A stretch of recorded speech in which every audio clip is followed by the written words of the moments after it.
ನಮಸ್ಕಾರ. ಮಾರ್ಗಸಿ coaching YouTube ಚಾನಲ್ಗೆ ಎಲ್ಲರಿಗೂ ಸ್ವಾಗತ. ಇವತ್ತು ಯಾವ ಕ್ಲಾಸ್ಗೆ ಮಾಹಿತಿ ಕೊಡ್ತೀನಪ್ಪ ಅಂದರೆ ಸಾಮಾನ್ಯ ಜ್ಞಾನ ಮತ್ತು ಪ್ರಚಲಿತ ವಿಷಯಕ್ಕೆ ಸಂಬಂಧಪಟ್ಟಂತೆ ದಾದಾ ಸಾಹೇಬ್ ಫಾಲ್ಕೆ ಪ್ರಶಸ್ತಿ ಬಗ್ಗೆ ಕ್ಲಾಸ್ ಏನಪ್ಪ ಅಂದರೆ ಮಾಡ್ತಾರಂತೆ. ಹಾಗಾದ್ರೆ ನೋಡಿಲಿ, ನೋಡಿದ ತಕ್ಷಣ ನಮ್ಮ ದೇಶದ ಏನಪ್ಪ ಅಂದ್ರೆ ಬೇರೆ ಬೇರೆ ಕ್ಷೇತ್ರದಲ್ಲಿ ಬೇರೆ ಬೇರೆ ಪ್ರಶಸ್ತಿ ಕೊಡಲಾಗ್ತದೆ. ಹಾಗಾದ್ರೆ ನೋಡಿ, ನಮ್ಮ ದೇಶದ ಸಾಹಿತ್ಯದಲ್ಲಿ ಕೊಡುವ ಅತಿ ದೊಡ್ಡ ಪ್ರಶಸ್ತಿ ಯಾವುದಪ್ಪ ಅಂದ್ರೆ ಜ್ಞಾನಪೀಠ ಪ್ರಶಸ್ತಿ ಆಗಿರ್ತದೆ. ನಮ್ಮ ದೇಶದಲ್ಲಿ ಕ್ರೀಡಾ ಕ್ಷೇತ್ರದಲ್ಲಿ ಕೊಡುವ ಅತಿ ದೊಡ್ಡ ಪ್ರಶಸ್ತಿ ಮೇಜರ್ ಧ್ಯಾನ್ ಚಂದ್ ಖೇಲ್ ರತ್ನ ಆಗಿರ್ತದೆ. ನಮ್ಮ ದೇಶದಲ್ಲಿ ಏನಪ್ಪಾ ಅಂತಂದ್ರೆ ಸಿನಿಮಾ ಕ್ಷೇತ್ರದಲ್ಲಿ ಕೊಡುವ ಅತಿ ದೊಡ್ಡ ಪ್ರಶಸ್ತಿ ಯಾವುದಪ್ಪ ಅಂದ್ರೆ ದಾದಾ ಸಾಹೇಬ್ ಫಾಲ್ಕೆ ಪ್ರಶಸ್ತಿ. ಭಾರತ ಸಿನಿಮಾ ಕ್ಷೇತ್ರದಲ್ಲಿ ನೀಡುವ ಅತ್ಯುನ್ನತ ಪ್ರಶಸ್ತಿ ಯಾವುದಪ್ಪ ಅಂತಂದ್ರೆ ದಾದಾ ಸಾಹೇಬ್ ಫಾಲ್ಕೆ ಪ್ರಶಸ್ತಿ ಅಂತ ಕರಿತೀವಿ. ಓಕೆನಾ? ಹಾಗಾದ್ರೆ ಈ ದಾದಾ ಸಾಹೇಬ್ ಫಾಲ್ಕೆ ಪ್ರಶಸ್ತಿ ನಮ್ಮ ದೇಶದ ಆದರೆ ಇದೇ ರೀತಿ ಜಗತ್ತಿನ ಸಿನಿಮಾದಲ್ಲಿ ಕೊಡುವ ಅತಿ ದೊಡ್ಡ ಪ್ರಶಸ್ತಿ ಯಾವುದಪ್ಪ ಅಂತಂದ್ರೆ ಯಾವ್ದು ಬರ್ತಾರೆ? ಆಸ್ಕಾರ್ ಪ್ರಶಸ್ತಿ ಬರ್ತಾರೆ. ಯಾವುದು? ಆಸ್ಕಾರ್ ಪ್ರಶಸ್ತಿ. ಸೊ ಅದ್ರ ಬಗ್ಗೆ ಕೂಡ ಮಾಹಿತಿ ಏನಪ್ಪ ಅಂದ್ರೆ ಕೊಡ್ತೇನಂತೆ. ಇವತ್ತು ಒಟ್ಟಿನಲ್ಲಿ ದಾದಾ ಸಾಹೇಬ್ ಫಾಲ್ಕೆ ಮತ್ತು ಆಸ್ಕಾರ್ ಪ್ರಶಸ್ತಿ ಎರಡು ಬಗ್ಗೆ ಸಂಪೂರ್ಣ ಮಾಹಿತಿ ಏನಪ್ಪ ಅಂದ್ರೆ ಕೊಡ್ತೇನಂತೆ. ಹಾಗಾದ್ರೆ ನೋಡಿ, ಭಾರತ ಸಿನಿಮಾ ಕ್ಷೇತ್ರದಲ್ಲಿ ನೀಡುವ ಅತ್ಯುನ್ನತ ಪ್ರಶಸ್ತಿ ಯಾವುದಪ್ಪ ಅಂದ್ರೆ ದಾದಾ ಸಾಹೇಬ್ ಫಾಲ್ಕೆ ಪ್ರಶಸ್ತಿ ಆಗಿರ್ತದೆ. ಈ ಯಾರು ಆಯೋಜನೆ ಮಾಡ್ತಾರೆ, ಯಾರು ಹೋಸ್ಟಿಂಗ್ ಮಾಡ್ತಾರ ಅಂದ್ರೆ ನೋಡ್ರಿ, ಮಾಹಿತಿ ಮತ್ತು ಪ್ರಸಾರ ಸಚಿವಾಲಯ ಭಾರತ ಸರ್ಕಾರವನ್ನು ಕೊಡ್ತಾರೆ. ಓಕೆ, ಯಾವ ಸ್ಥಾಪನೆ ಆಯಿತು? 1969 ಸ್ಥಾಪನೆ ಆಗ್ತದೆ. 1969. ಹಾಗಾದ್ರೆ ಈ ದಾದಾ ಸಾಹೇಬ್ ಫಾಲ್ಕೆ ಪ್ರಶಸ್ತಿ ಎಷ್ಟು ಮೊತ್ತ ಆದ್ರೆ ನೋಡಿ 10 ಲಕ್ಷ ರೂಪಾಯಿ ಇರ್ತದೆ. ದಾದಾ ಸಾಹೇಬ್ ಫಾಲ್ಕೆ ಪ್ರಶಸ್ತಿ ವಿಜೇತ ಮೊತ್ತಕ್ಕೆ ಅಂದ್ರೆ 10 ಲಕ್ಷ.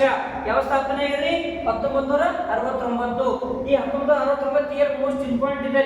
ಯಾಕಪ್ಪ ಅಂದ್ರೆ ಇಸ್ರೋ ಸ್ಥಾಪನೆ ಆಗಿದ ವರ್ಷ ಯಾವ್ದ್ರಿ? 1969. ಚಂದ್ರನಂಗಾಗಿ ನೀಲ್ ಆರ್ಮ್ಸ್ಟ್ರಾಂಗ್ ಹೋದಂತ ವರ್ಷ ಯಾವ್ದ್ರಿ? 1969. 1969. ಅತಿ ಹೆಚ್ಚು ಬ್ಯಾಂಕ್ ರಾಷ್ಟ್ರೀಕರಣ ಆಗಿದ್ದು 1969. ಅರ್ಥಶಾಸ್ತ್ರದಲ್ಲಿ ನೊಬೆಲ್ ಪ್ರಶಸ್ತಿ ಕೂಡ ಸ್ಟಾರ್ಟ್ ಮಾಡಿದ್ದು 1969. ಇಸ್ರೋ ಸ್ಥಾಪನೆ 1969. ಸೊ ಅದೇ ರೀತಿ ದಾದಾ ಸಾಹೇಬ್ ಫಾಲ್ಕೆ ಪ್ರಶಸ್ತಿ ಸ್ಥಾಪನೆ ಕೂಡ 1969 ಆಗಿರುತ್ತದೆ. ನೋಡಿ, ಹಾಗಾದ್ರೆ ಕೇಳ್ತಾನೆ ಏನಂತ, ಈ ದಾದಾ ಸಾಹೇಬ್ ಫಾಲ್ಕೆ ಪ್ರಶಸ್ತಿ ಯಾಕೆ ಯೂಸ್ ಮಾಡ್ತಾರಪ್ಪ ಅಂದ್ರೆ ಸಿನಿಮಾ ರಂಗದಲ್ಲಿ ಅತಿ ದೊಡ್ಡ ನಟನೆ ಮಾಡಿರ್ತಾರೆ. ಯಾರಿಗೆ? ದಾದಾ ಸಾಹೇಬ್. ಸಿನಿಮಾದ ಪಿತಾಮಹ ಅಂತ ಹೇಳ್ತಿರ್ತಾರೆ, ದಾದಾ ಸಾಹೇಬ್ ಫಾಲ್ಕೆ ಅಂತ ಕರಿತೀವಿ. ಹಾಗಾಗಿ ದಾದಾ ಸಾಹೇಬ್ ಫಾಲ್ಕೆ ಅವರ ಸಿನಿಮಾಗೆ ಅವಾರ್ಡ್ ಕೊಡ್ಕೊಂತ ಬರ್ತಾರೆ. ಫಸ್ಟ್ ಕ್ವಶನ್ ನೋಡ್ರಿ, ಕೇಳ್ತಾರೆ ಏನಂತ, ಮೊದಲ ಮಹಿಳಾ ವಿಜೇತೆ ದಾದಾ ಸಾಹೇಬ್ ಫಾಲ್ಕೆ ಪ್ರಶಸ್ತಿ ಮೊದಲ ಮಹಿಳಾ ವಿಜೇತೆ ಗೆದ್ದರ ದೇವಿಕಾ ರಾಣಿ. ನೋಡಿ, ನಮ್ಮ ದೇಶ ಫಸ್ಟ್ ಸಿನಿಮಾ ರಂಗದಲ್ಲಿ ಕೂಡ ಅತಿ ದೊಡ್ಡ ಪ್ರಶಸ್ತಿ ದಾದಾ ಸಾಹೇಬ್ ಫಾಲ್ಕೆ ತಗೊಂಡಂತ ಮೊದಲ ಭಾರತೀಯ ಮಹಿಳೆ ಯಾರಪ್ಪ ಅಂತ ಕೇಳಿದ್ರ ದೇವಿಕಾ ರಾಣಿ. ಯಾವ ಭಾಷೆ ಅಂದ್ರೆ ನೋಡಿ, ಹಿಂದಿ ಭಾಷೆ ಏನಪ್ಪ ಅಂದ್ರೆ ತಗೊಂಡಿರ್ತಾರೆ. ಯಾರೇ? ದೇವಿಕಾ ರಾಣಿ. ನೆಕ್ಸ್ಟ್ ಪಾಯಿಂಟ್ ನೋಡಿ, ದಾದಾ ಸಾಹೇಬ್ ಫಾಲ್ಕೆ ಪ್ರಶಸ್ತಿಯನ್ನ ತಗೊಂಡಂತ ಮೊದಲ ಪುರುಷ ವಿಜೇತ, ಮೊದಲ ಮಹಿಳೆ ಅಂದ್ರೆ ದೇವಿಕಾ ರಾಣಿ. ಗೊತ್ತೇ? ದಾದಾ ಸಾಹೇಬ್ ಮೊದಲ ಪುರುಷ ವಿಜೇತ ಯಾರಪ್ಪ ಅಂದ್ರೆ ಬೇಂದ್ರನಾಥ್ ಸರ್ಕಾರ್ ಅಥವಾ ಬಿ ಸರ್ಕಾರ್ ಅಂತ ಕರೀತಾರೆ ಶಾರ್ಟ್ಕಟ್ನಾಗಿ, ಅಥವಾ ಬೇಂದ್ರನಾಥ್ ಸರ್ಕಾರ್. ಇವ್ರು ಯಾವ ಭಾಷೆ ನೋಡಿ? ಬೆಂಗಾಲಿ ಭಾಷೆ ಆಗಿರ್ತದೆ. ಯಾವ್ದ್ರಿ? ಬೆಂಗಾಲಿ ಭಾಷೆ ತಗೊಂಡಂತ ಮೊದಲ ಪುರುಷ ವಿಜೇತ ಆಗಿರ್ತಾನೆ. ನೆಕ್ಸ್ಟ್ ನೋಡಿ, ಮೋಸ್ಟ್ ಇಂಪಾರ್ಟೆಂಟ್, ದಾದಾ ಸಾಹೇಬ್ ಫಾಲ್ಕೆ ಮೊದಲ ವಿಜೇತ ಕನ್ನಡಿಗ. ಈ ದಾದಾ ಸಾಹೇಬ್ ತಗೊಂಡಂತ ಮೊದಲ ಕನ್ನಡಿಗ ಯಾರಪ್ಪ ಅಂತ ಕೇಳಿದ ಡಾಕ್ಟರ್ ರಾಜ್ಕುಮಾರ್. ಯಾವ ವರ್ಷ ತಗೊಂಡ್ರಪ್ಪ ಅಂದ್ರ 1995. Most important, doctor Rajkumar. ಯಾಕಪ್ಪ ಅಂದ್ರ ನಮ್ಮ ರಾಜ್ಯದ ಅತಿ ದೊಡ್ಡ ಪ್ರಶಸ್ತಿ ಯಾವ್ದು? ಕರ್ನಾಟಕ ರತ್ನ. ಆ ಕರ್ನಾಟಕ ರತ್ನ ತಗೊಂಡಂತ ಮೊದಲ ವ್ಯಕ್ತಿ ಅಂದ್ರೂ ಕೂಡ ಡಾಕ್ಟರ್ ರಾಜ್ಕುಮಾರ್ ಅಂತ ಹೇಳ್ತೀವಿ. ಓಕೆನಾ? ಸೊ ದಾದಾ ಸಾಹೇಬ್ ತಗೊಂಡಂತ ಮೊದಲ ವಿಜೇತ ಕನ್ನಡಿಗ ಅಂದ್ರೂ ಕೂಡ ಡಾಕ್ಟರ್ ರಾಜ್ಕುಮಾರ್. 1995 ಆಗಿರ್ತದೆ. ನೆಕ್ಸ್ಟ್ ನೋಡಿ, ಹಾಗಾದ್ರೆ ಈ ದಾದಾ ಸಾಹೇಬ್ ಫಾಲ್ಕೆ ಪ್ರಶಸ್ತಿ 2024ರಲ್ಲಿ, ಓಕೆನಾ, 2024ರಲ್ಲಿ ಯಾರೇ ತಗೊಂಡ್ರಪ್ಪ ಅಂತ ಕ್ವಶನ್ ಕೇಳ್ತಾನೆ. ಅದೆಲ್ಲ ಕನ್ನಡ ಫಸ್ಟ್ ಆಯ್ತು. ಈ ದಾದಾ ಸಾಹೇಬ್ 2024 ವಿಜೇತರು ಈ ವರ್ಷ ಅಂದ್ರೆ ಇತ್ತೀಚೆಗೆ ನೋಡಿ 2024ರಲ್ಲಿ ವಿಜೇತ ಮಿಥುನ್ ಚಕ್ರವರ್ತಿ. ಓಕೆನಾ? ಯಾವ ಭಾಷೆ ಅಂದ್ರೆ ಹಿಂದಿ ಮತ್ತು ಬಂಗಾಳಿ ಭಾಷೆ. ನೋಡಿ, ಎರಡೂ ಭಾಷೆ. ಆಕ್ಚುಲಿ ಇವರು ಮೂಲಕ ಯಾವ ರಾಜ್ಯದ? ಪಶ್ಚಿಮ ಬಂಗಾಳ ಆಗಿರ್ತಾರೆ. ಇವರು ಬಂಗಾಳಿ ಮತ್ತು ಹಿಂದಿ ಎರಡೂ ಭಾಷೆ ಪರ್ಫೆಕ್ಟ್ ಆಗಿರ್ತದೆ. ಸೊ ಇವರು ಬಂಗಾಳ ಮತ್ತು ಹಿಂದಿ ಸಂಬಂಧಪಟ್ಟಂತೆ ಏನಪ್ಪಾ ಅಂದ್ರೆ ದಾದಾ ಸಾಹೇಬ್ ಫಾಲ್ಕೆ ಪ್ರಶಸ್ತಿ ತಗೊಂಡಿರ್ತಾರೆ. ಹಾಗಾದ್ರೆ ಇವರು ಇದೇ ವರ್ಷ 2024 ಪದ್ಮ ಪ್ರಶಸ್ತಿ ಕೂಡ ಕೊಟ್ಟಿರ್ತಾರೆ. ಓಕೆ, ಯಾರಿಗ್ರಿ? ಮಿಥುನ್ ಚಕ್ರವರ್ತಿ ಅಂತ ಕರೀತಾರೆ. ದಾದಾ ಸಾಹೇಬ್ ಫಾಲ್ಕೆ ಅಷ್ಟೇ ಅಲ್ಲದೆ ಪದ್ಮ ಪ್ರಶಸ್ತಿ ಕೂಡ ಕೊಟ್ಟಿರ್ತಾರೆ. ನೆಕ್ಸ್ಟ್ ನೋಡಿ, ಹಾಗಾದ್ರೆ 2023ರಲ್ಲಿ ದಾದಾ ಸಾಹೇಬ್ ಫಾಲ್ಕೆ ಅಂತಾರಾಷ್ಟ್ರೀಯ ಪ್ರಶಸ್ತಿಗಳು ಇಲ್ಲಿಂದ ಹೇಳಿದ್ರೆ ದಾದಾ ಸಾಹೇಬ್ ಫಾಲ್ಕೆ ಅಷ್ಟೇ ಐತ್ರಿ. ಈ ದಾದಾ ಸಾಹೇಬ್ ಅಂತಾರಾಷ್ಟ್ರೀಯ ಪ್ರಶಸ್ತಿ ಬೇರೆ. ನೆನಪಿಟ್ಕೊಳ್ಳಿ, 2023, 24 ಎರಡು ಕೇಳ್ತಾನೆ. 2023ರಲ್ಲಿ ದಾದಾ ಸಾಹೇಬ್ ಫಾಲ್ಕೆ ಅಂತಾರಾಷ್ಟ್ರೀಯ ಪ್ರಶಸ್ತಿಗಳು ಪ್ರಕಟ ಆಗಿರ್ತವೆ. ಹಾಗಾದ್ರೆ ವರ್ಷದ ಚಿತ್ರ ಯಾವ್ದು ಕೇಳ್ತಾನ? Triple R. ನೋಡಿ, 2023ರಲ್ಲಿ ದಾದಾ ಸಾಹೇಬ್ ಫಾಲ್ಕೆ ಅಂತಾರಾಷ್ಟ್ರೀಯ ಪ್ರಶಸ್ತಿ ವರ್ಷದ ಚಿತ್ರ ತ್ರಿಬಲ್ ಆರ್ ಆಗಿರ್ತದೆ. ನೆಕ್ಸ್ಟ್ ಹಾಗಾದ್ರೆ ಅತ್ಯುತ್ತಮ ಚಿತ್ರ 2023ನೇ ಸಾಲಿನ ಅತ್ಯುತ್ತಮ ಚಿತ್ರ ಕೇಳಿದ್ರ ದಿ ಕಾಶ್ಮೀರ್ ಫೈಲ್ಸ್ ಆಗಿರುತ್ತೆ ನೋಡಿ. ವರ್ಷ ಚಿತ್ರ ಅತ್ಯುತ್ತಮ ಚಿತ್ರ ಕೇಳಿದ್ರಪ್ಪ ಅಂದ್ರ ದಿ ಕಾಶ್ಮೀರ್ ಫೈಲ್ಸ್ ಏನಪ್ಪ ಆಗಿರ್ತದ. ಓಕೆ, ನೆಕ್ಸ್ಟ್ ನೋಡಿ 2023ರಲ್ಲಿ ದಾದಾ ಸಾಹೇಬ್ ಪಾಲ್ಗೊಂಡಂತ ಅತ್ಯುತ್ತಮ ನಟ ಯಾರಂದ್ರೆ ರಣಬೀರ್ ಕಪೂರ್ ನೋಡಿ. ಅಲ್ಲಿ ರಣಬೀರ್ ಕಪೂರ್. ಹಾಗಾದ್ರೆ ಯಾವ ಸಿನಿಮಾ ಅವ್ರದ್ದು? ಬ್ರಹ್ಮಾಸ್ತ್ರ ಭಾಗ 1 ಅಂತ ಬರ್ತದೆ. ಓಕೆ, ಬ್ರಹ್ಮಾಸ್ತ್ರ ಅಂತ ಬಿಡುಗಡೆ ಅತ್ಯುತ್ತಮ ನಟ ರಣಬೀರ್ ಕಪೂರ್ ಬ್ರಹ್ಮಾಸ್ತ್ರ ಸಿನಿಮಾಕ್ಕೆ ಏನಪ್ಪ ಅಂದ್ರ ತಗೊಂಡಿರ್ತಾರೆ. ಓಕೆ, ನೆಕ್ಸ್ಟ್ ನೋಡಿ. ಹಾಗಾದ್ರೆ 2023ನೇ ಸಾಲಿನ ದಾದಾ ಸಾಹೇಬ್ ಅಂತಾರಾಷ್ಟ್ರೀಯ ಅತ್ಯುತ್ತಮ ನಟಿ ಯಾರಂದ್ರೆ ಅಲಿಯಾ ಭಟ್ ಆಗಿರ್ತಾರೆ. ಅಲಿಯಾ ಭಟ್ ಅತ್ಯುತ್ತಮ ನಟಿ ಅಲಿಯಾ ಭಟ್. ಯಾವ ಸಿನಿಮಾಕ್ಕಪ್ಪ ಅಂದ್ರೆ ನೋಡಿ ಗಂಗೂಬಾಯಿ ಖತಿಯವಾಡ ಆ ಸಿನಿಮಾಕ್ಕೆ ಏನಪ್ಪ ಅಂದ್ರ ಇವ್ರ ಅವಾರ್ಡ್ ಅನ್ನು ತಗೊಂಡಿರ್ತಾರೆ, ಅತ್ಯುತ್ತಮ ನಟಿ ಅಂತ ತೋರ್ತಾರ. ನೆಕ್ಸ್ಟ್ ಹಾಗಾದ್ರೆ ದಾದಾ ಸಾಹೇಬ್ ಅಂತಾರಾಷ್ಟ್ರೀಯ ಪ್ರಶಸ್ತಿ ಅತ್ಯಂತ ಭರವಸೆ ನಟ ನೋಡಿ ಕನ್ನಡಿಗ ಅಂದರೆ ರಿಷಬ್ ಶೆಟ್ಟಿ ನೋಡಿ. ಯಾರಿ? ರಿಷಬ್ ಶೆಟ್ಟಿ. ಹಾಗಾದ್ರ ರಿಷಬ್ ಶೆಟ್ಟಿ ಯಾವ ಒಂದು ಸಿನಿಮಾಕ್ಕಪ್ಪ ಅಂದ್ರ ಕಾಂತಾರ ಸಿನಿಮಾ ಕೊಂಡ್ರು ನೋಡಿ. ಯಾವ್ದ್ರಿ? ಕಾಂತಾರ ಸಿನಿಮಾಕ್ಕ ಅತ್ಯಂತ ಭರವಸೆ ನಟ ರಿಷಬ್ ಶೆಟ್ಟಿ ಕಾಂತಾರ ಸಿನಿಮಾ ಆಗಿರ್ತದ. ನೆಕ್ಸ್ಟ್ ನೋಡಿ. ಹಾಗಾದ್ರ ಬಹುಮುಖ ನಟ ಅಂತ ಕೇಳಿದ್ರೆ ಅನ್ಕೋರಿ ದಾದಾ ಸಾಹೇಬ್ ಫಾಲ್ಕೆ ಪ್ರಶಸ್ತಿ ನೋಡಿ. ದಾದಾ ಸಾಹೇಬ್ ಫಾಲ್ಕೆ ಪ್ರಶಸ್ತಿ ಅತ್ಯುತ್ತಮ ಅಥವಾ ಬಹುಮುಖ ಅಂತ ಕೇಳಿದ್ರಿ. ಬಹುಮುಖ ನಟ ಅನುಪಮ್ ಖೇರ್. ಕ್ವಶನ್ ಕೇಳ್ತಾನೆ ಬಹುಮುಖ ನಟ ಅನುಪಮ್ ಖೇರ್ ಯಾವ ಸಿನಿಮಾಪ್ಪ ಅಂದ್ರ ದಿ ಕಾಶ್ಮೀರ್ ಫೈಲ್ಸ್ ಏನಪ್ಪ ಅಂದ್ರ ಆಗಿರ್ತದೆ. The Kashmir files. ಹಾಗಾದ್ರ 2024ರ ದಾದಾ ಸಾಹೇಬ್ ಫಾಲ್ಕೆ ಪ್ರಶಸ್ತಿ ಬಗ್ಗೆ ನಾವು ಮಾಹಿತಿ ನೋಡಂತ್ರಿ. 2024ರ ದಾದಾ ಸಾಹೇಬ್ ಫಾಲ್ಕೆ ಪ್ರಶಸ್ತಿ ಇಷ್ಟು ಜನ್ಮದಲ್ಲಿ 2023 ದಾದಾ ಸಾಹೇಬ್ ಫಾಲ್ಕೆ ಅಂತಾರಾಷ್ಟ್ರೀಯ ಪ್ರಶಸ್ತಿ ಐತ್ರಿ. ಈ ವರ್ಷ 2024 ದಾದಾ ಸಾಹೇಬ್ ಫಾಲ್ಕೆ ಅಂತಾರಾಷ್ಟ್ರೀಯ ಪ್ರಶಸ್ತಿ ಕೇಳ್ತಾನೆ. ಹೌದಲ್ಲ? ಹಾಗಾದ್ರೆ ಅದನ್ನ ಕೇಳ್ತಾನ ಅತ್ಯುತ್ತಮ ನಟ ಈ ವರ್ಷ ಇಂಪಾರ್ಟೆಂಟ್. ಇತ್ತೀಚೆಗೆ 2024ರಲ್ಲಿ ಅತ್ಯುತ್ತಮ ನಟ ಅಂತ ಯಾರು ಕೇಳಿದ್ರಪ್ಪ ಅಂದ್ರ ಶಾರುಖ್ ಖಾನ್ ಆಗಿರ್ತಾರೆ. ಯಾರೇ? ಶಾರುಖ್ ಖಾನ್. ದಾದಾ ಸಾಹೇಬ್ ಅಂತಾರಾಷ್ಟ್ರೀಯ ಪ್ರಶಸ್ತಿ ಅತ್ಯುತ್ತಮ ನಟ ಶಾರುಖ್ ಖಾನ್. ಯಾವ ಸಿನಿಮಾ ಕೇಳಿ? ಜವಾನ್ ಸಿನಿಮಾಕ್ಕಾಗಿರ್ತಾರೆ. ಆ ಸಿನಿಮಾ ರೀ ಜವಾನ್ ಸಿನಿಮಾ ಏನಪ್ಪ ಅಂದ್ರ ತಗೊಂಡಿರ್ತಾರೆ. ನೆಕ್ಸ್ಟ್ ನೋಡಿ. ಹಾಗಾದ್ರ ಇದೇ ವರ್ಷ 2024ರಲ್ಲಿ ದಾದಾ ಸಾಹೇಬ್ ಅಂತಾರಾಷ್ಟ್ರೀಯ ಅತ್ಯುತ್ತಮ ನಟಿ ಕೇಳಿದ್ರ ರಾಣಿ ಮುಖರ್ಜಿ ನೋಡಿ. ಅತ್ಯುತ್ತಮ ನಟಿ ರಾಣಿ ಮುಖರ್ಜಿ.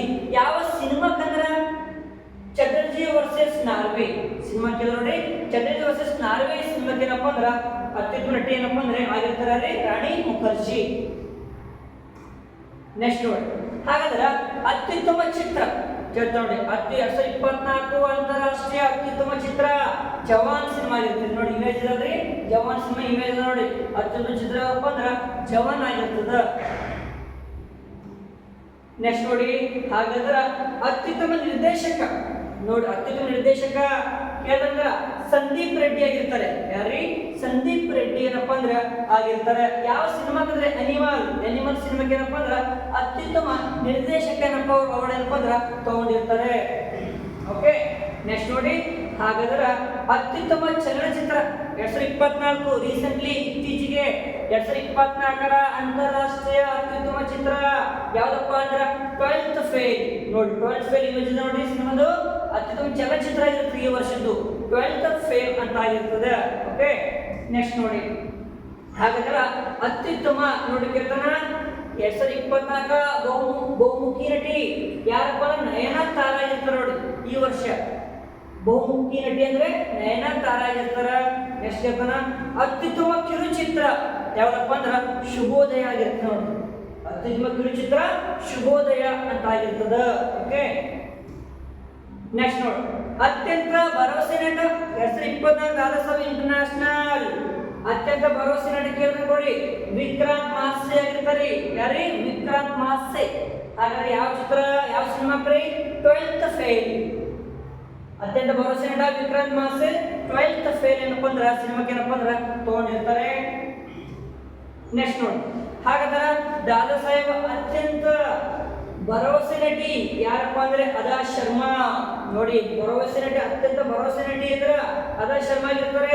ಯಾವ ಸಿನಿಮಾ ಅಂದ್ರ ದಿ ಕೇರಳ ಸ್ಟೋರಿ ನೋಡಿ. ಯಾವ್ದ್ರಿ?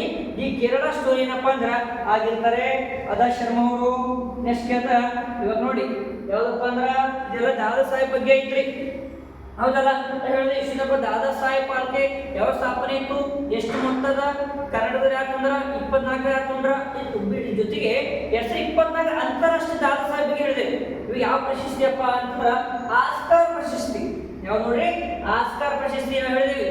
ನಮ್ಮ ದೇಶದಾಗ ಸಿನಿಮಾದಲ್ಲಿ ಕೂಡ ಅತಿ ದೊಡ್ಡ ಪ್ರಶಸ್ತಿ ಅದು. ನಮ್ಮ ದೇಶದ ಭಾರತದ ಸಿನಿಮಾದಲ್ಲಿ ಕೂಡ ಅತಿ ದೊಡ್ಡ ಪ್ರಶಸ್ತಿ ಸಿನಿಮಾದಲ್ಲಿ ಕೂಡ ಯಾವ್ದ್ರಿ, ಆಸ್ಕಾರ್ ಪ್ರಶಸ್ತಿ. ಯಾವ್ದ್ರಿ ಅಂತೀವಿ, ದಾದಾ ಸಾಹೇಬ್.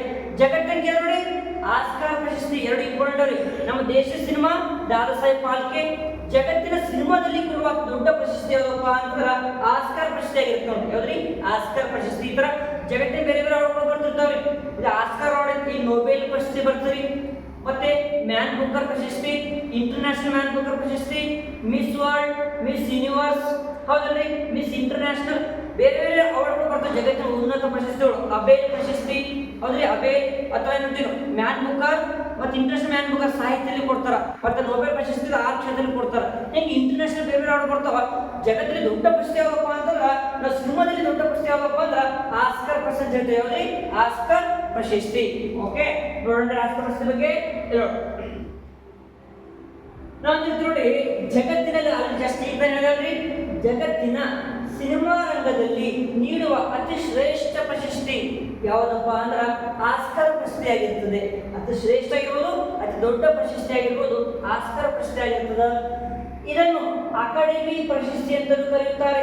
ನೋಡಿ, ಆಸ್ಕರ್ ಪ್ರಶಸ್ತಿ ಇನ್ನೊಂದು ಹೆಸರು ಕೇಳಿದ್ರೆ ಅಕಾಡೆಮಿ ಅವಾರ್ಡ್ ಅಥವಾ ಅಕಾಡೆಮಿ ಪ್ರಶಸ್ತಿ ಅಂತ ಕರೀತಾರ. ಹಾಗಾದ್ರೆ ಆಸ್ಕರ್ ಪ್ರಶಸ್ತಿ ಯಾವಾಗ ಆರಂಭ ಆಯಿತು, ನೀಡಲು ಯಾವಾಗ ಸ್ಟಾರ್ಟ್ ಮಾಡಿದ್ರು ನೋಡಿ. ಆರಂಭ 1929, 1929 ನೋಡಿ, 1929 ಆರಂಭ ಆಗ್ತದ. ನೆಕ್ಸ್ಟ್ ಯಾವಾಗ ಆಯೋಜನೆ, ಇದ್ರ ಯಾರು ಆಯೋಜನೆ ಮಾಡ್ತಾರ, ಆಯೋಜನೆ AM ಪಾಸ್. ಆಸ್ಕರ್ ಪ್ರಶಸ್ತಿ ಯಾರು ಆಯೋಜನೆ ಮಾಡ್ತಾರಪ್ಪ ಅಂದ್ರ AM ಪಾಸ್. AM ಪಾಸ್ ಅಂದ್ರ ಏನ್ ನೋಡಿ, academy of motion picture arts and science. ಇವ್ರೇನಪ್ಪ ಆಯೋಜನೆ ಮಾಡ್ತಾರ, ಸಂಸ್ಥೆ ಇರ್ತದ, ಆಯೋಜನೆ ಮಾಡ್ತಾರ. ಹಾಗಾದ್ರ ಆಸ್ಕರ್ ಪ್ರಶಸ್ತಿ ಸಿನಿಮಾದ ದೊಡ್ಡ ಅವಾರ್ಡ್ ಅಂತೀವಿ. ಈ ನೀಡುವ ಸ್ಥಳ ಯಾವ ದೇಶದಲ್ಲಿ ಕೊಡ್ತಾರಪ್ಪ ಅಂತಂದ್ರ ಅಮೆರಿಕ ದೇಶದಲ್ಲಿ ಕೊಡ್ತಾರ. ನೋಡಿ, ನೀಡುವ ಸ್ಥಳ ಅಮೆರಿಕ. ಅಮೆರಿಕದಲ್ಲಿ ಎಲ್ಲಿ ಕೊಡ್ತಾರ, ಅಮೆರಿಕದ ಯಾವ ಪ್ಲೇಸ್ ಅಲ್ಲಿ ಅಂತಾರ, ಅಮೆರಿಕದ ಕ್ಯಾಲಿಫೋರ್ನಿಯಾದ ಲಾಸ್ ಏಂಜಲೀಸ್. ನೋಡಿ, ಕ್ಯಾಲಿಫೋರ್ನಿಯಾದ ಲಾಸ್ ಏಂಜಲೀಸ್ ಅಂತ ಕೇಳ್ತಾನ. ಇಂಪಾರ್ಟೆಂಟ್ ಕ್ವಶನ್ ಬರ್ತಾವ್ರಿ. ಸಿನಿಮಾದ ದೊಡ್ಡ ಅವಾರ್ಡ್ ಆಸ್ಕರ್, ಅದಕ್ಕೆ ಇನ್ನೊಂದು ಹೆಸರು ಅಕಾಡೆಮಿ. ಆರಂಭ 1929, ಆಯೋಜನೆ AM ಪಾಸ್, ನೀಡುವ ಸ್ಥಳ ಅಮೆರಿಕದ ಕ್ಯಾಲಿಫೋರ್ನಿಯಾದ ಲಾಸ್ ಏಂಜಲೀಸ್ ಅಲ್ಲಿ ಏನಪ್ಪ ಅಂದ್ರ ನೀಡುತ್ತಾರೆ.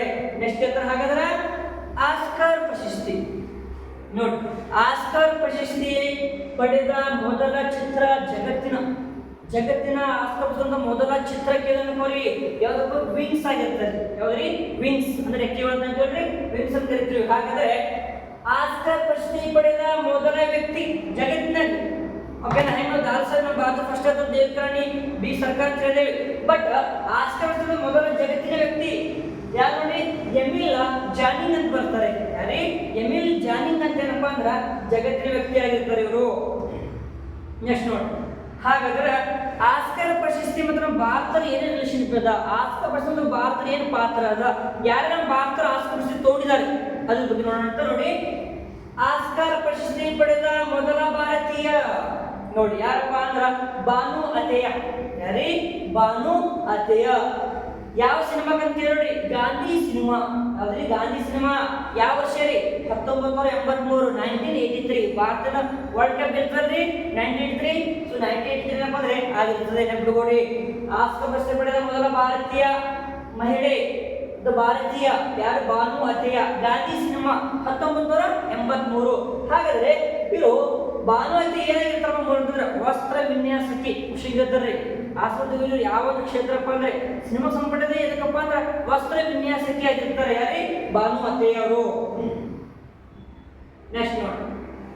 ಆಸ್ಕರ್ ಪ್ರಶಸ್ತಿ ಪಡೆದ ಭಾರತದ ಮೊದಲ ಸಂಗೀತ ನಿರ್ದೇಶಕ. ಬಹಳ ಖುಷಿ ಕೇಳ್ರಿ.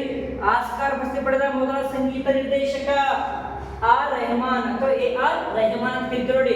AR ರೆಹಮಾನ್ ಅಥವಾ ಆರ್ ರೆಹಮಾನ್. ಯಾವ ಸಿನಿಮಾಕ್ಕಂದ್ರ ಸ್ಲಮ್ ಡಾಗ್ ಮಿಲಿನಿಯರ್ ಅಂತ, ಸ್ಲಮ್ ಡಾಗ್ ಮಿಲಿನಿಯರ್. ಸೊ ಜೈ ಹೋ ಸಾಂಗ್ ಅಂತ ಕೇಳಿದ್ರಿ, ಆ ಸಾಂಗ್ ಏನಪ್ಪ ನೋಡಿರ್ತಾರೆ ಇವರು. ಹಾಗಾದ್ರೆ ಯಾವ ವರ್ಷ ತಗೊಂಡ್ರಪ್ಪ ಅಂದ್ರೆ 2008 ನೋಡಿ. ಏನಪ್ಪಾ ಅಂದ್ರ AR Rahman Slumdog Millionaire ಅಂತ ಸಿನಿಮಾ ತಗೊಂಡಿರ್ತಾರ. 2008 ಏನಪ್ಪಾ ಅಂದ್ರ ತಗೊಂಡಿರ್ತಾರೆ. ನೆಕ್ಸ್ಟ್ ನೋಡಿ. ಆಸ್ಕರ್ ಪ್ರಶಸ್ತಿಯನ್ನು ಗೆದ್ದ ಮೊದಲ ಭಾರತೀಯ ಹಾಡು ಕೇಳಿದ್ರೆ ಅನ್ಕೋರಿ ಆಸ್ಕರ್ಗಿಂತ ಮೊದಲ ಭಾರತೀಯ ಹಾಡು, ಮೊದಲ ಭಾರತೀಯ ಮೂಲ ಹಾಡು ಅಂತ ಸಾಂಗ್ ಕೇಳಿದ್ರಪ್ಪ ಅಂದ್ರ ನೋಡಿ ಯಾವ್ದು ನಾಟು ನಾಟು. ನೋಡಿ ನಾಟು ನಾಟು ಸಾಂಗ್ ಯಾವ ಸಿನಿಮಾ ರೀ? RRR ಮೂವಿ ಆಗಿರ್ತದೆ. ಯಾವ್ದ್ರಿ? RRR ಮೂವಿ ಆಗಿರ್ತದೆ. ಯಾವ ಸಿನಿಮಾಕ? RRR movie. ಯಾವ ಸಾಂಗ್ ಅಪ್ಪ ಅಂದ್ರ ನಾಟು ನಾಟು ಏನಪ್ಪ ಅಂದ್ರ ಸಾಂಗ್ ಏನಪ್ಪ ಅಂದ್ರ ಆಗಿರ್ತದೆ. ಸೊ ಇಂಪಾರ್ಟೆಂಟ್ ರೀ ಕ್ವಶನ್ಸ್. ಆಸ್ಕರ್ ಗೆದ್ದ ಮೊದಲ ಭಾರತೀಯ ಹಾಡು ನಾಟು ನಾಟು RRR ಏನಪ್ಪ ಅಂದ್ರ ಆಗಿರ್ತದೆ. ನೆಕ್ಸ್ಟ್ ನೋಡಿ 2024 ಆಸ್ಕರ್ ಪ್ರಶಸ್ತಿ. ಈ ಆಸ್ಕರ್ ಹಿನ್ನೆಲೆ ತಿಳ್ಕೊಂಡೇವ್ರಿ. ಆಸ್ಕರ್ ಪ್ರಶಸ್ತಿ ಯಾವಾಗ ಆರಂಭ ಆಯ್ತು? 1929 ಜನ ಸಿನಿಮಾದಲ್ಲಿ ಕೊಡ್ತಾರ, ಅದು ಅಮೆರಿಕ ದೇಶಕ್ಕೆ ಕೊಡ್ತಾರ, ಕ್ಯಾಲಿಫೋರ್ನಿಯಾ ಗೊತ್ತೈತಿ. ಈ ವರ್ಷ 2024 ಇತ್ತೀಚೆಗೆ ಆಸ್ಕರ್ ಪ್ರಶಸ್ತಿ 96ನೇ ಆವೃತ್ತಿ ಮುಗಿತದ. ನೋಡಿ ಕ್ವಶನ್ ಕೇಳ್ತಾರೆ, ಮೋಸ್ಟ್ ಇಂಪಾರ್ಟೆಂಟ್ ಇದೆ ರೀ. 2024 ಆಸ್ಕರ್ ಪ್ರಶಸ್ತಿ ಎಷ್ಟನೇ ಸೀಸನ್ ಮುಗಿತು, ಎಷ್ಟನೇ ಆವೃತ್ತಿ ಮುಗಿತು ಕೇಳ್ತಾರೆ. ನೋಡಿ 96ನೇ ಆವೃತ್ತಿ ಮುಕ್ತಾಯವಾಗಿರ್ತದೆ. 96 ನೋಡಿ 96ನೇ ಆವೃತ್ತಿ ಏನಪ್ಪ ಅಂದ್ರ ಮುಕ್ತಾಯವಾಗಿರ್ತದೆ. ಓಕೆ ನೆಕ್ಸ್ಟ್ ನೋಡಿ ಹಾಗಾದ್ರೆ ನೋಡಿ ಆಸ್ಕರ್ ಪ್ರಶಸ್ತಿ ಅತ್ಯುತ್ತಮ ಚಿತ್ರ ಈ ವರ್ಷದಲ್ಲಿ 2024 ಇತ್ತೀಚೆಗೆ ಆಸ್ಕರ್ ಅತ್ಯುತ್ತಮ ಚಿತ್ರ ಕೇಂದ್ರ ಓಪನ್ ಹೈಮರ್. ನೋಡಿ ಓಪನ್ ಹೈಮರ್ ಸಿನಿಮಾ ಆಗಿರ್ತದ. ನೆಕ್ಸ್ಟ್ ನೋಡಿ ಅತ್ಯುತ್ತಮ ನಟ 2024 ಆಸ್ಕರ್ ಪ್ರಶಸ್ತಿ ಅತ್ಯುತ್ತಮ ನಟ ಕೇಂದ್ರ ಸಿಲಿಯನ್ ಮರ್ಫಿ. ಯಾರು ರೀ? ಸಿಲಿಯನ್ ಮರ್ಫಿ. ಇವ್ರು ಯಾವ ಸಿನಿಮಾ ಅಂದ್ರ ಓಪನ್ ಹೈಮರ್ ಆಗಿರ್ತದ. ಅತ್ಯುತ್ತಮ ಚಿತ್ರ ಓಪನ್ ಹೈಮರ್, ಅತ್ಯುತ್ತಮ ನಟ ಯಾವ್ದ್ರ ಸಿಲಿಯನ್ ಮರ್ಫಿ. ಅವ್ನು ಯಾವ ಸಿನಿಮಾ ಅಂದ್ರೂ ಕೂಡ ಓಪನ್ ಹೈಮರ್ ಸಿನಿಮಾ ಏನಪ್ಪ ಅಂದ್ರೆ ಆಗಿರ್ತದೆ. ಓಕೆ ನೆಕ್ಸ್ಟ್ ನೋಡಿ ಅತ್ಯುತ್ತಮ ನಟಿ. ನೋಡಿ ಆಸ್ಕರ್ ಪ್ರಶಸ್ತಿ 2024 ಅತ್ಯುತ್ತಮ ನಟಿ ಕೇಂದ್ರ ಎಮ್ಮಾ ಸ್ಟೋನ್ ಆಗಿರ್ತದೆ. ಯಾರೀ? Emma stone. ಹಾಗಾದ್ರೆ ಎಮ್ಮಾ ಸ್ಟೋನ್ ಆಗಿರ್ತಾರ. ಹಾಗಾದ್ರೆ ಇದು ಯಾವ ಸಿನಿಮಾ ಕೇಳಿದ್ರ? ನೋಡಿ ಪುವರ್ ಥಿಂಗ್ಸ್ ಅಂತ ಕೇಳಿ. ಯಾವ್ದ್ರಿ? ಪುವರ್ ಥಿಂಗ್ಸ್ ಏನಪ್ಪ ಅಂದ್ರ ಸಿನಿಮಾಕ್ಕೆ ಏನಪ್ಪ ಅಂದ್ರ ಅತ್ಯುತ್ತಮ ನಟಿ ಆಗಿರ್ತಾರ, ಎಮ್ಮಾ ಸ್ಟೋನ್ ಆಗಿರ್ತಾರೆ. ನೆಕ್ಸ್ಟ್ ನೋಡಿ ಅತ್ಯುತ್ತಮ ನಿರ್ದೇಶಕ ಈ ವರ್ಷ ಕ್ರಿಸ್ಟೋಫರ್ ನೋಲನ್ ಆಗಿರ್ತಾರೆ. ಹಾಗಾದ್ರೆ ಯಾವ ಸಿನಿಮಾ ಕೂಡ ಸೇಮ್ ಓಪನ್ ಹೈಮರ್ ಆಗಿರ್ತದ. ಹಾಗಾದ್ರೆ ಅತ್ಯುತ್ತಮ ಮೂಲ ಹಾಡು ಯಾವ್ದಪ್ಪ ಅಂದ್ರ ವಾಸ್ ಐ ಮೇಡ್ ಫಾರ್ ಅಂತ ನೋಡಿ. ಮೂಲ ಹಾಡು ಈ ವರ್ಷದ ಅತ್ಯುತ್ತಮ ಮೂಲ ಹಾಡು 2024 ಯಾವ್ದು ನೋಡಿ? Was I made for. Was I made for. ಹಾಗಾದ್ರೆ ಯಾವ ಸಿನಿಮಾ ಅಂತ ಕೇಳಿ? ಬಾರ್ಬಿ ಸಿನಿಮಾಗೆ ಏನಪ್ಪ ಅಂದ್ರ ತಗೊಂಡಿರ್ತಾರೆ. ಅತ್ಯುತ್ತಮ ಮೂಲ ಹಾಡು ಆಗಿರ್ತದೆ. ನೆಕ್ಸ್ಟ್ ನೋಡಿ ಇಲ್ಲಿ ತನಕ ಏನಪ್ಪ ಅಂದ್ರ ಎದ್ರ ಬಗ್ಗೆ ಮಾಹಿತಿ ಏನಪ್ಪ ಸಿಕ್ಕಿರ್ತದೆ. ಹಾಗಾದ್ರೆ ನೋಡಿ ಈಗ ಬೇರೆ ಬೇರೆ ಏನಪ್ಪ ಅಂತ ಕ್ಲಾಸ್ ಬೇರೆ ಆಗಿರ್ತದೆ. ಹಾಗಾದ್ರೆ ನೋಡಿ ಆಸ್ಕರ್ ಐತ್ರಿ, ಮತ್ತೆ ದಾದಾ ಸಾಹೇಬ್ ಆಯ್ತು. ಜಸ್ಟ್ ಫಾಸ್ಟ್ ರೀಕಾಲ್ ಮಾಡ್ಕೊಂಡು ನೋಡ್ರಿ, ನಿಮ್ಗೆ ಗೊತ್ತಾಗಿರ್ತದ. ಇಲ್ಲಿ ನೋಡ್ರಿ ನಾನು ನೋಡಿ ಏನಪ್ಪಾ ಅಂತಂದ್ರ ಜಸ್ಟ್ ಇವಾಗ ನೋಡ್ಕೊಂಡು ನೋಡ್ರಿ. ಅತ್ಯುತ್ತಮ ನಿರ್ದೇಶಕ ಕ್ರಿಸ್ಟೋಫರ್ ನೋಲನ್, ಅತ್ಯುತ್ತಮ ಮೂಲ ಹಾಡು ಅತ್ಯುತ್ತಮ ನಟಿ ಎಮ್ಮಾ ಸ್ಟೋನ್, ಅತ್ಯುತ್ತಮ ನಟ ಸಿಲಿಯನ್ ಮರ್ಫಿ ಓಪನ್ ಹೈಮರ್, ಅತ್ಯುತ್ತಮ ಚಿತ್ರ ಓಪನ್ ಹೈಮರ್. 2024 ಆಸ್ಕರ್ ಪ್ರಶಸ್ತಿ 96ನೇ ಆವೃತ್ತಿ ಮುಕ್ತಾಯವಾಯಿತು. ಆಸ್ಕರ್ ಪ್ರಶಸ್ತಿ ಗೆದ್ದ ಮೊದಲ ಭಾರತೀಯ ಹಾಡು ನಾಟು ನಾಟು. ಯಾವ ಸಿನಿಮಾ? RRR. ಆಸ್ಕರ್ ಪ್ರಶಸ್ತಿ ಪಡೆದ ಭಾರತದ ಮೊದಲ ಸಂಗೀತ ನಿರ್ದೇಶಕ AR Rahman, Slumdog Millionaire 2008. Oscar ಪ್ರಶಸ್ತಿ ಪಡೆದ ಮೊದಲ ಭಾರತೀಯ ಭಾನು ಅತೇಯ ಗಾಂಧಿ 1983 ಏನಪ್ಪ ಅಂದ್ರೆ ಆಗಿರ್ತದ. ಆಸ್ಕರ್ ಪ್ರಶಸ್ತಿ ಏನಪ್ಪ ಅಂದ್ರ ಪಡೆದ ಮೊದಲ ಚಿತ್ರ ಟ್ವಿನ್ಸ್ ಆಗಿರ್ತದೆ. ಆಸ್ಕರ್ ಪ್ರಶಸ್ತಿ ಪಡೆದ ಮೊದಲ ವ್ಯಕ್ತಿ ನೋಡಿ ಯಾರಪ್ಪ? ಎಮಿಲ್ ಜಾನಿಂಗ್ ಆಗಿರ್ತಾರೆ. ಎಮಿಲ್ ಜಾನಿಂಗ್ ಜಗತ್ತಿನ ಸಿನಿಮಾಗಳು ಅತಿ ಶ್ರೇಷ್ಠ ಅಕಾಡೆಮಿ ಪ್ರಶಸ್ತಿ 629. ಆಯೋಜನೆ ಏನಪ್ಪ? ಅಮೆರಿಕ. ಆಸ್ಕರ್ ಪ್ರಶಸ್ತಿ ಜಸ್ಟ್ ಮಾಹಿತಿ ನೋಡಿ. ದಾದಾ ಸಾಹೇಬ್ ಫಾಲ್ಕೆ ಸಂಬಂಧಪಟ್ಟಂತೆ ಅತ್ಯುತ್ತಮ ಭರವಸೆ ನಟಿ ಆದಾ ಶರ್ಮಾ, ಭರವಸೆ ನಟ ವಿಕ್ರಾಂತ್ ಮಾಸೆ, ಬಹುಮುಖಿ ನಟಿ ನಯನತಾರ, ಅತ್ಯುತ್ತಮ ನಿರ್ದೇಶಕ ಶುಭೋದಯ, ಅತ್ಯುತ್ತಮ ಚಲನಚಿತ್ರ 12 ಫೇರ್, ಅತ್ಯುತ್ತಮ ನಿರ್ದೇಶಕ ಸಂದೀಪ್ ರೆಡ್ಡಿ, ಅತ್ಯುತ್ತಮ ಚಿತ್ರ ಜವಾನ್, ನಟಿ ರಾಣಿ ಮುಖರ್ಜಿ. 2020 ದಾದಾ ಸಾಹೇಬ್ ಫಾಲ್ಕೆ ಅಂತಾರಾಷ್ಟ್ರೀಯ ಪ್ರಶಸ್ತಿ ಏನಪ್ಪ ಅಂದ್ರೆ ಇವು ಆಗಿರ್ತವೆ. ನೆಕ್ಸ್ಟ್ ನೋಡಿ ಈ ದಾದಾ ಸಾಹೇಬ್ ಫಾಲ್ಕೆ ಏನಪ್ಪ ಅಂತಂದ್ರ ನೋಡಿ ದಾದಾ ಸಾಹೇಬ್ ಫಾಲ್ಕೆ ಪ್ರಶಸ್ತಿ ಜಸ್ಟ್ ಹೇಳ್ಬೋದು ಬಂದಲ್ರಿ. ಅದೇ ದಾದಾ ಸಾಹೇಬ್ ಫಾಲ್ಕೆ ಸಿನಿಮಾದಲ್ಲಿ ಕೊಡ್ತಾರ. ಆಯೋಜನೆ ಭಾರತ ಸರ್ಕಾರ, ಸ್ಥಾಪನೆ ಮೊತ್ತ ಮೊದಲ ಮಹಿಳೆ, ಮೊದಲ ಪುರುಷ, ಮೊದಲ ಉಚಿತ ಕನ್ನಡಿಗ, 2024ರಲ್ಲಿ 23 ವರ್ಷದ ಚಿತ್ರ. ಇವನ್ನೆಲ್ಲ ಏನಪ್ಪ ಅಂದ್ರ ದಾದಾ ಸಾಹೇಬ್ ಬಗ್ಗೆ ಮಾಹಿತಿ ಏನಪ್ಪ ನಿಮಗೆ ಮಾಹಿತಿ ಏನಪ್ಪ ಸಿಕ್ಕಿರ್ತದೆ.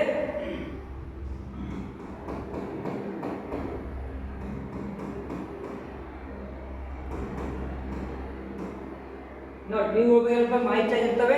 ಸೊ ಒಂದು ನೆನಪು ಕೊಡ್ರಿ, ಏನಪ್ಪಾ ಅಂದ್ರೆ ನಾವು ಅನ್ಕೊಂಡಿರ್ತೀವಿ ಇವನ್ ಜಸ್ಟ್ ನಾವು ಇಷ್ಟರಲ್ಲಿ ಏನು ತಿಳ್ಕೊಂಡಪ್ಪ, 3 ಪ್ರಕಾರ ತಿಳ್ಕೊಂಡ್ಬಿಟ್ಟೆ. ಈ ದಾದಾ ಸಾಹೇಬ್ ಅದ್ರ ಹಿನ್ನೆಲೆ ಭಾರತದ ಯಾರು ತೊಗೊಂಡ್ರ, ಮತ್ತು ದಾದಾ ಸಾಹೇಬ್ ಫಾಲ್ಕೆ ಪ್ರಶಸ್ತಿ ಇಂಟರ್ನ್ಯಾಷನಲ್ 23, 24 ಅಲ್ಲಿ ತಿಳ್ಕೊಂಡಿವಿ. ಆಸ್ಕರ್ ಪ್ರಶಸ್ತಿ ಅದ್ರ ಹಿನ್ನೆಲೆ ಭಾರತದ ಯಾರು ತೊಗೊಂಡ್ರ, 2024 ಆಸ್ಕರ್ ಪ್ರಶಸ್ತಿ ಯಾರು ತೊಗೊಂಡ್ರ ಅದ್ರ ಬಗ್ಗೆ ನಾವು ತಿಳ್ಕೊಂಡೇವಿ. ಸೊ ಈ ಥರ ಏನಪ್ಪ ಆಸ್ಕರ್ ಬಗ್ಗೆ ಆಗಿರ್ತವ. ನೆಕ್ಸ್ಟ್ ಟಾಪಿಕ್ ಏನಪ್ಪ ಅಂದ್ರೆ ಬೇರೆ ಬೇರೆ ಕ್ಷೇತ್ರ ತೊಗೊಂಡ್ರಿ. ನಾವು ಹೇಳ್ತೀವಿ ಜರಿ ಸಿನಿಮಾದ ಬಗ್ಗೆ ಅಷ್ಟೇ ಐತ್ರಿ ಇದು. ಈ ಬೇರೆ ಬೇರೆ ಕ್ಷೇತ್ರ ಅಂತ ಹೇಳಿದಲ್ಲ ನೋಡ್ರಿ, ಸಾಹಿತ್ಯದಲ್ಲಿ ನಮ್ಮ ದೇಶ ಭಾರತದ್ದು ಸಾಹಿತ್ಯದಲ್ಲಿ ಕೂಡ ದೊಡ್ಡ ಪ್ರಶಸ್ತಿ ಯಾವ್ದ್ರಿ, ಜ್ಞಾನಪೀಠ ಪ್ರಶಸ್ತಿ. ನಮ್ಮ ದೇಶದಲ್ಲಿ ಶೌರ್ಯ ಕ್ಷೇತ್ರದಲ್ಲಿ ಕೊಡೋದು ಯಾವ್ದ್ರಿ, ಅಶೋಕ್ ಚಕ್ರ, ವೀರ್ ಚಕ್ರ, ಪರವೀರ್ ಚಕ್ರ, ಶೌರ್ಯ ಕ್ಷೇತ್ರ ಕೊಡ್ತಾರೆ. ನಮ್ಮ ದೇಶದ ಕ್ರೀಡಾದಲ್ಲಿ ಕೊಡೋದು ರಾಜೀವ್ ಗಾಂಧಿ ಖೇಲ್ ರತ್ನ ಪ್ರಶಸ್ತಿ ಅಥವಾ ಮೇಜರ್ ಧ್ಯಾನ್ ಚಂದ್ ಖೇಲ್ ರತ್ನ ಪ್ರಶಸ್ತಿ ಅಂತ ಕರಿತೀವಿ. ಹೌದಲ್ರಿ. ನಮ್ಮ ದೇಶದ ನಾಗರಿಕ ಸೇವೆಯಲ್ಲಿ ಕೊಡೋದು ಯಾವ್ದಪ್ಪ, ಭಾರತ ರತ್ನ, ಪದ್ಮವಿಭೂಷಣ, ಪದ್ಮಭೂಷಣ, ಪದ್ಮಶ್ರೀ ಅವಾಗಿರ್ತವೆ. ನೆಕ್ಸ್ಟ್ ನಮ್ಮ ದೇಶದ ವಿಜ್ಞಾನ ಕ್ಷೇತ್ರದಲ್ಲಿ ಕೊಡೋದು ಶಾಂತಿ ಸ್ವರೂಪ ಭಟ್ನಾಗರ್ ಪ್ರಶಸ್ತಿ. ನಮ್ಮ ದೇಶದ ಗಣಿತ ಕ್ಷೇತ್ರದಲ್ಲಿ ಕೊಡೋದು ರಾಮಾನುಜನ್ ಅಥವಾ ಶಸ್ತ್ರ ಪ್ರಶಸ್ತಿ ಆಗಿರ್ತದೆ. ನಮ್ಮ ದೇಶ ಸಾಹಿತ್ಯ ಕೊಡುವ 2ನೇ ದೊಡ್ಡ ಪ್ರಶಸ್ತಿ ಕೇಂದ್ರ ಸಾಹಿತ್ಯ ಅಕಾಡೆಮಿ ಪ್ರಶಸ್ತಿ ಆಗಿರ್ತದ. ಹೌದಲ್ಲ. ಹಂಗೆ ಇದೇ ರೀತಿ ಏನಪ್ಪ ಅಂದ್ರೆ ನಮ್ಮ ದೇಶಕ್ಕೆ ಭಾಳಷ್ಟು ಅವಾರ್ಡ್ಗಳು ಬರ್ತಾವ. ಸೊ ನಾವು ಸಾಹಿತ್ಯ ನಾವು ಪ್ರಶಸ್ತಿನ ಡಿವೈಡ್ ಮಾಡ್ಕೊಂಡು ಓದ್ಬೇಕ್ರಿ. ರಾಜ್ಯ, ರಾಷ್ಟ್ರೀಯ, ಅಂತಾರಾಷ್ಟ್ರೀಯ ಅವ್ರು ಓದಲು ಅಲ್ಲದೆ ರಾಜ್ಯ ಪ್ರಶಸ್ತಿ, ರಾಷ್ಟ್ರೀಯ, ಅಂತಾರಾಷ್ಟ್ರೀಯ ಜೊತೆಗೆ ಸಾಹಿತ್ಯ ಪ್ರಶಸ್ತಿಗಳು, ಸಿನಿಮಾ ರಂಗದ ಪ್ರಶಸ್ತಿಗಳು, ಕ್ರೀಡಾ ಪ್ರಶಸ್ತಿಗಳು, ರಾಜಕೀಯ ಪ್ರಶಸ್ತಿಗಳು, ಶಿಕ್ಷಣದ ಪ್ರಶಸ್ತಿಗಳು. ಹೌದಲ್ಲ. ಮತ್ತೇನಪ್ಪ ಅಂದ್ರೆ ಅತ್ಯುನ್ನತ ಅಂದ್ರೆ ಜಗತ್ತಿನ ಅತ್ಯುನ್ನತ, ಭಾರತ ಅತ್ಯುನ್ನತ, ರಾಜ್ಯದ ಅತ್ಯುನ್ನತ ಪ್ರಶಸ್ತಿಗಳು. ಹಿಂಗೆ ಡಿವೈಡ್ ಮಾಡ್ಕೊಂಡು ಓದ್ಕೊಂಡ್ರೆ ಏನಪ್ಪ ಅಂದ್ರೆ ಪ್ರಶಸ್ತಿ ಬಗ್ಗೆ ಏನಪ್ಪ ಗ್ರಿಪ್ ಸಿಗ್ತದೆ. ಸೊ ಈ ದಿನ ಏನಪ್ಪ 24 ಏನೇನು ಕೊಟ್ಟರೆ ಅವಾರ್ಡ್ ಅದು ನೆಕ್ಸ್ಟ್ ಕ್ಲಾಸಲ್ಲಿ ಕೂಡ ಮಾಹಿತಿ ಕೊಡ್ತೀನಿ ಅಂತ ಹೇಳ್ತಾ ನನ್ನ ಕ್ಲಾಸನ್ನು ಮುಗಿಸ್ತೇನೆ. ಎಲ್ಲರಿಗೂ ಕ್ಲಾಸ್ಗೆ ಧನ್ಯವಾದಗಳು. ನಮಸ್ಕಾರ.